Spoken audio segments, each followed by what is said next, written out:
लीजिए सुनिए। विश्वंभर नाथ शर्मा कौशिक की लिखी कहानी वंचना, मेरी यानी समीर गोस्वामी की आवाज में। मेल ट्रेन स्टेशन छोड़ने के लिए तैयार खड़ी थी। अधिकांश यात्री अपने अपने डिब्बों में बैठ गए थे। केवल कुछ ऐसे लोग जो किसी को पहुंचाने आए थे, अथवा वे लोग जो ट्रेन के गतिवान होने पर ही सवार होते हैं, प्लेटफॉर्म पर उपस्थित थे। सहसा गार्ड ने सीटी दी। प्लेटफॉर्म पर उपस्थित लोग गाड़ी पर चढ़ गए। इसी समय एक युवक, जिसकी आयु 24-25 वर्ष की लगभग थी, कुली पर एक ट्रंक तथा बिस्तर रखवाए लपकता हुआ आया और एक सेकंड क्लास के डिब्बे में चढ़ गया। इसी समय गाड़ी चल दी। युवक ने बटुआ निकाला और कुली को पैसे दिए। कुली चलती गाड़ी से उतर गया। युवक ने अपने चारों ओर दृष्टि दौड़ाई। खिड़की के निकट वाली एक बर्थ पर एक एंग्लो इंडियन सुंदर युवती अर्धशयनावस्था में बैठी एक अंग्रेजी की मैगजीन देख रही थी। इसके अतिरिक्त दर्जे में कोई नहीं था। युवक ने दूसरी ओर खिड़की के निकट वाली बर्थ पर अपना आसन जमाया। कुछ क्षण पश्चात युवक ने अपना सिगरेट केस निकालकर युवती से अंग्रेजी में कहा, मेरे सिगरेट पीने पर आपको कोई आपत्ति तो नहीं है? युवती मुस्कुराकर बोली, कदापि नहीं, मैं स्वयं सिगरेट पीती हूं। युवक उठकर युवती के निकट पहुंचा और अपना केस उसकी ओर बढ़ाकर बोला, लीजिए। युवती ने धन्यवाद कहकर एक सिगरेट निकाल ली। युवक ने तुरंत दिया सलाई जलाकर युवती का सिगरेट सुलगा दिया और तत्पश्चात अपने स्थान पर आकर स्वयं सिगरेट सुलगाया। कुछ क्षण पश्चात युवक ने पूछा, आप कहाँ जाएंगे? कलकत्ता? खूब, मैं भी कलकत्ता जा रहा हूं। तब तो हमारा आपका साथ अंत तक रहेगा।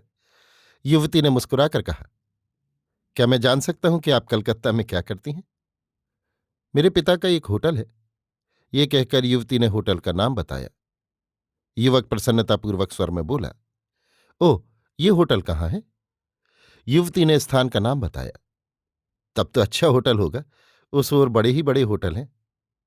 जी हां।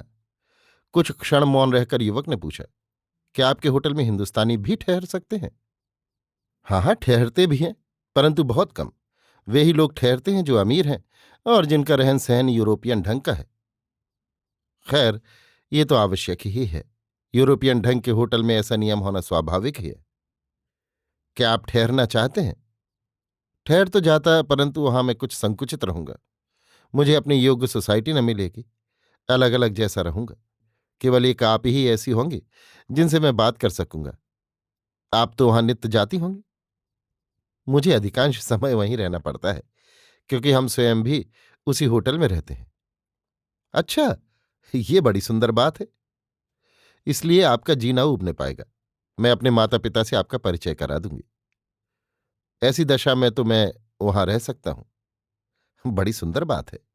युवक ने सोचा कि जरा ये भी पूछ लो कि होटल का खर्च किस हिसाब से पड़ेगा, परंतु फिर उसने ये सोचकर इस संबंध में मौन रहना ही उचित समझा कि ऐसी बात पूछना टुच्चापन होगा। युवक ने कहा, तब तो मैं आपके होटल में ही ठहरूंगा। बड़ी खुशी की बात है। इधर आप कहाँ से आ रही हैं? मैं शिमला से आ रही हूं। इस बार गर्मी का मौसम मैंने वहीं व्यतीत किया। तंदुरुस्ती कुछ ठीक नहीं रहती थी, अतः डॉक्टरों ने वहीं रहने का परामर्श दिया। अब तो आपकी तंदुरुस्ती अच्छी मालूम होती है।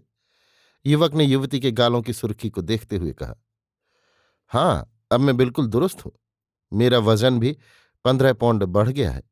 मैं चाहती तो और बढ़ जाता, परंतु मुझे मोटापे से बड़ी घृणा है।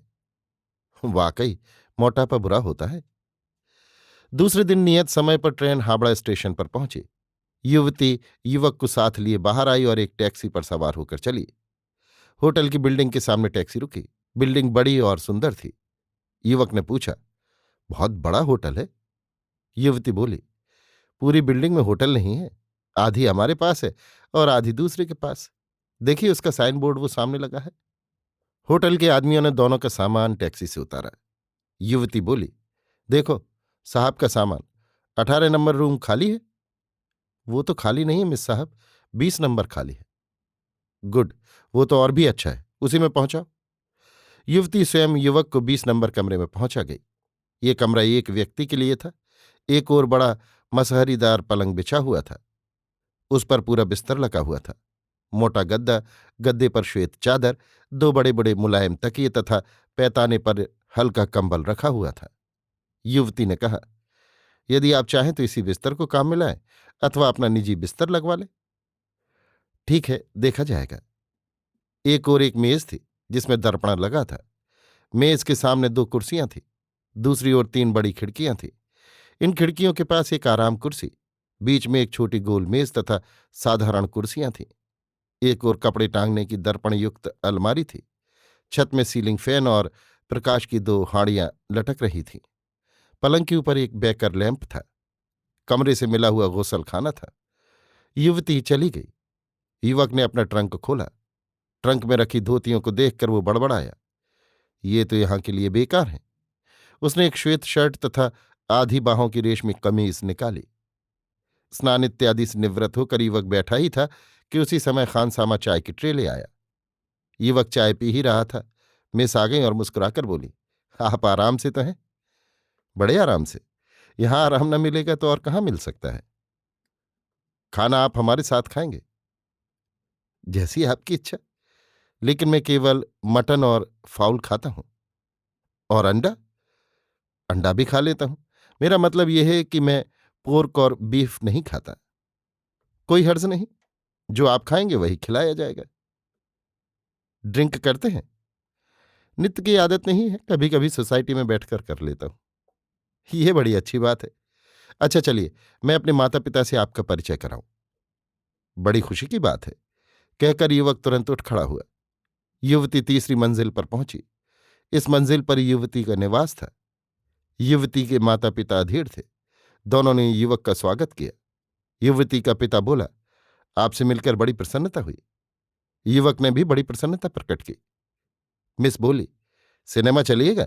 युवक ने कहा, हाँ हाँ, और यहां काम ही कौन है, घूमना फिरना तो है ही है। अच्छा तो मैं आपके साथ चलूंगी, कपड़े बदल आऊं? थोड़ी देर में मिस सज धज कर तैयार हो गई। उधर युवक भी कपड़े पहनकर तैयार हो गया। दोनों टैक्सी लेकर सिनेमा चले। रात को जब सिनेमा से लौटे तो युवक के 25 रुपये ठंडे हो चुके थे। अब नित्य होने लगा। संध्या के समय मिस युवक को लेकर निकल जाती और खूब घुमा फिरा कर लौटती। युवक के 15-20 रुपये खर्च हो जाते थे। युवक इस समय अपने को स्वर्ग में समझ रहा था। यद्यपि मिस पर युवक की कुदृष्टि थी, परंतु इतना साहस नहीं पड़ता था कि कुछ हाथ पांव फैला सके। इसी प्रकार 1 सप्ताह व्यतीत हो गया। युवक की बटुए की मोटाई प्रतिदिन कम हो रही थी। उसने हिसाब लगाया तो 200 रुपये केवल घूमने फिरने में खर्च हो चुके थे। युवक के पास कुल 500 रुपये शेष रह गए थे। उसने हिसाब लगाया कि अभी 1 सप्ताह और रहा जा सकता है। होटल का बिल अधिक से अधिक 100-150 का होगा। दूसरे सप्ताह के भी 3 दिन व्यतीत हो गए। अंत को एक दिन जब मिस युवक के कमरे में कुछ देर बैठकर जाने लगी तो युवक ने लपक कर उसे पकड़ लिया और उसका मुख चूम लिया। युवती ने एक तमाचा युवक के गाल पर तड़ से जमाया। युवक ने घबराकर मिस को छोड़ दिया। मिस अग्निवर्षा करती हुई बोली, हिंदुस्तानी कुत्ता, क्या तूने मुझे कोई वैश्य समझा है? तुम हिंदुस्तानी सदैव दगाबाज साबित होते हो। ये कहकर मिस कमरे के बाहर हो गई। युवक कुर्सी पर बैठ गया और विचार करने लगा। हरामजादी के घुमाने फिराने में मेरे 300-400 रुपये खर्च हो गए। ये सब बट्टे खाते गए। ऐसा जानता तो मैं यहां फटकता भी नहीं।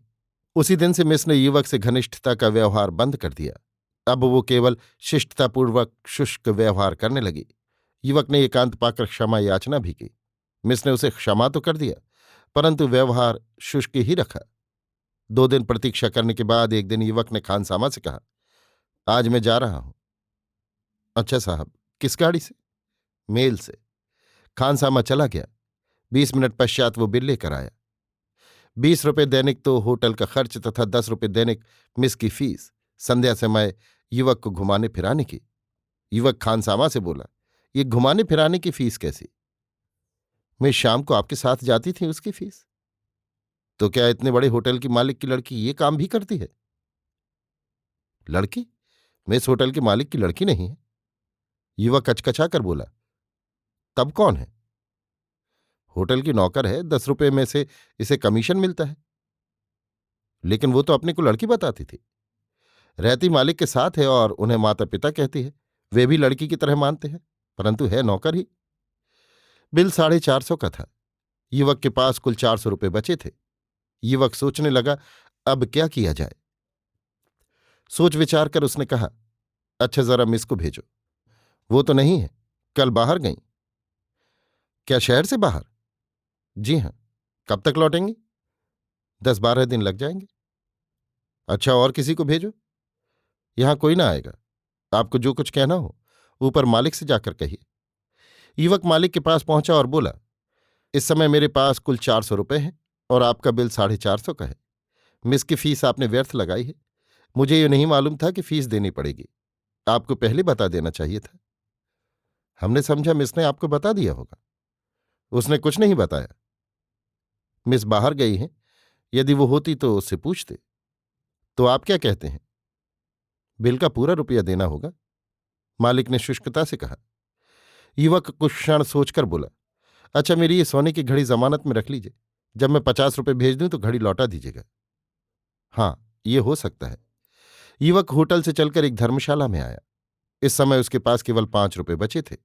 उसने घर तार दिया। यहां मेरी जेब कट गई, सब रुपया चला गया। तुरंत 100 रुपये तार से भेजो।